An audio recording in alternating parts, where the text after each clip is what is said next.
nation under God for America. Hello, everybody. This is a happy day in my life, and just had a chance to listen to Peggy Hall and to find out that there is an answer to all this corruption in government, and we have plenty of it here in Utah. And we found out that years ago. For 30 years, I've been saying there's no difference between a Republican and a Democrat. And people say, oh, no, there's a big difference and all that stuff. But I found out that that's probably the way it is. They are the same. When it comes down to voting or corruption, they work with each other to make sure they get enough votes. It's getting closer and closer. It's way closer.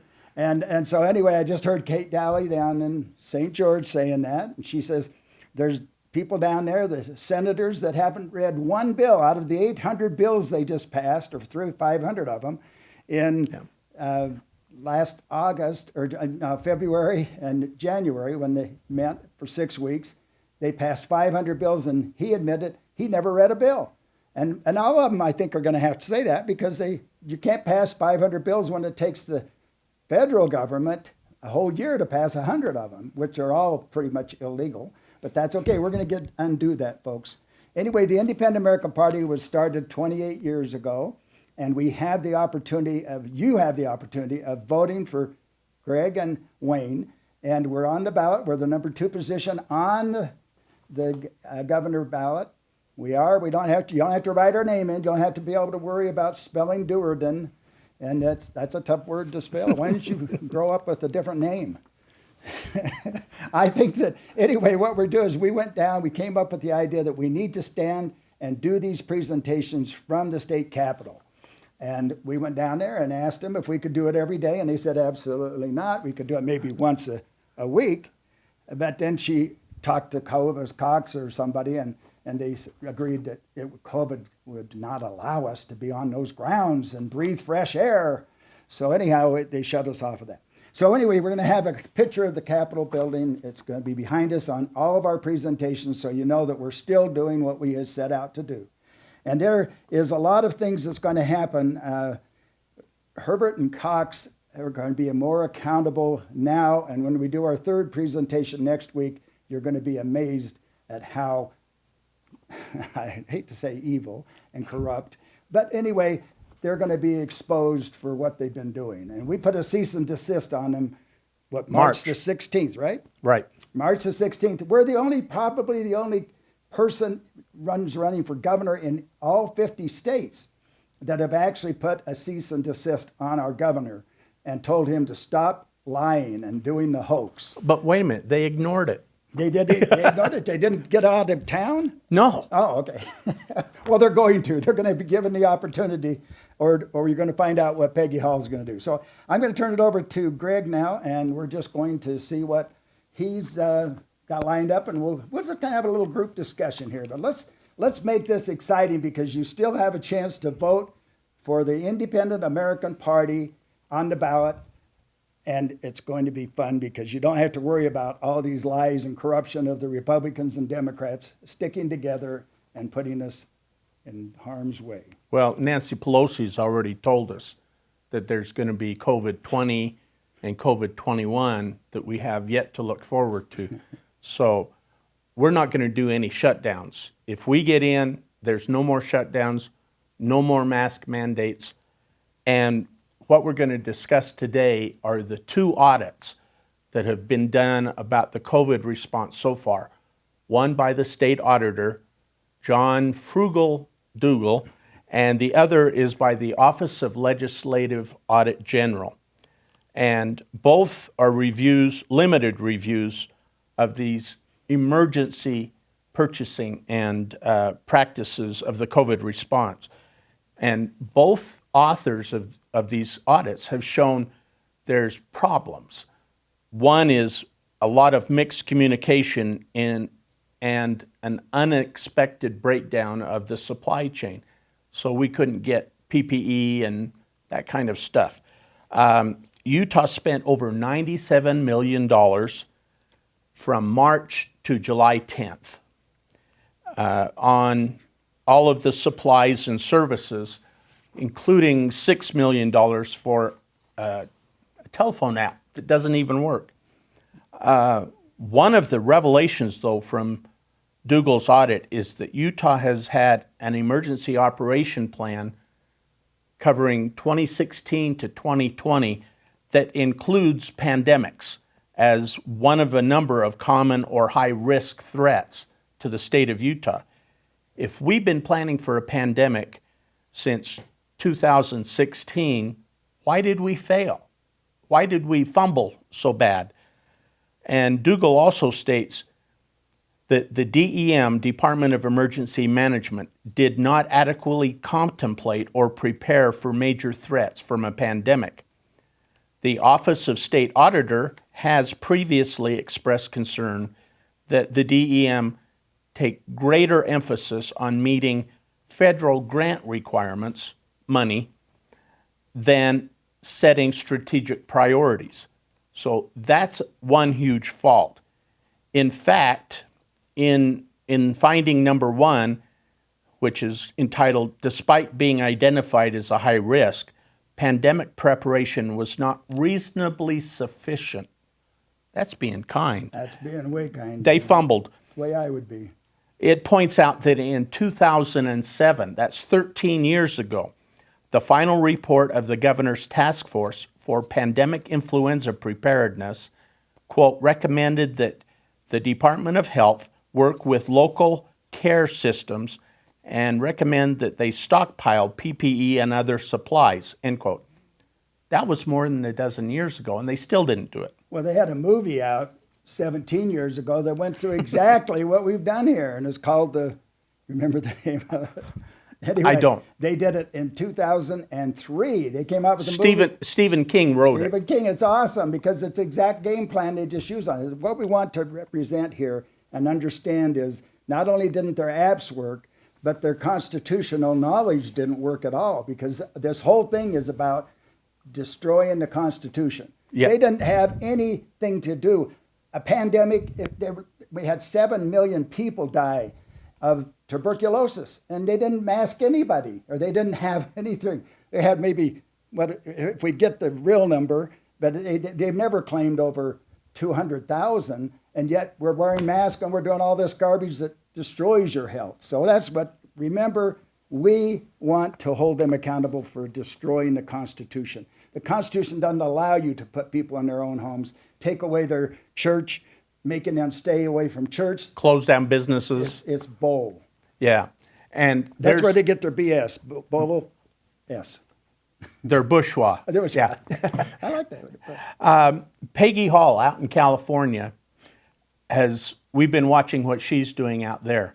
And she has mentioned 2 federal laws that she's using to help close down the issues in California. U.S. Code Title 18, Section 1038, is about giving false or misleading information and hoaxes. Hoaxes. I like that word. What hoax do we have? It's kind of like fraud, isn't it? Yeah. A hoax is like a fraud? This COVID pandemic is a hoax. It's a fraud. And Section 1040, which is fraud in connection with major disaster or emergencies. A COVID emergency. A couple of these, couple this Title 18 sections with the U.S. Code Title 42, Chapter 21, Section 1983, which covers deprivation of civil rights, like taking away your freedom of religion, taking away your freedom of assembly, taking away your personal property, your business, and your livelihood. And we can build a major case against Herbert and Cox over the entire COVID response. And we're in the process of joining with other lawsuits that have already been filed or will be filed to have a lot of litigation over this COVID response. But more on this progress will be forthcoming in subsequent videos. And Wayne's going to talk about our U.S. Constitution classes. But first, let me just say that the whole hoax is what is going on, is that we are probably the only two running for governor in 50 states that sent a letter to our governor and his accomplice, and many of the accomplices. A couple of letters, actually. Yeah, a couple of them. And we said that cease and desist long before, or about the same time they claimed they had a death. Yeah. And the one death was a guy who had been sick or in the hospital 6 times with pneumonia and stuff. Anyway, that's who they claimed first of all. This is a bunch of BS. I think they've got a good BS degree here going for all of them. Anyway, let me just go on and explain we have a person who's named Loie Brunson who has redone the Constitution, not changed anything in the Constitution, but he's found out some things like 7 discoveries in it and how awesome they are. And we need to study the Constitution. This wouldn't be a problem. We would never be in this position if people had a Constitution in their home or in their pocket that they could relate to and understand that it's not legal to make people wear a mask, not legal to say people have to stay at home, they can't go to ball games, they can't do all this stuff. And particularly when you can't even come up with a death in most of these counties in Utah, and yet they want us to wear a mask every day. And Loie also has the how and why promoting socialism, according to the Constitution, is a felony.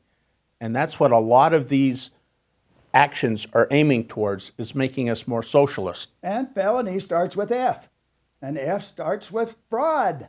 I mean, I love those 2 words. They're together. Anyway, we have senators, and we have a couple right now going around the state preaching their conservative ways, which is a big farce, too. Which is a lie. It's a lie. Anyhow, we're going to have a constitution. Our goal is to get a constitution in all 750,000 homes in Utah. And that way you can't hold anybody accountable but yourselves for letting them get by with the fraud and the hoax. So we're going to work on that. But we also feel like you need to have a degree in the Constitution. Not a big, long one. You don't have to go to these liberal colleges and not hear a word about it.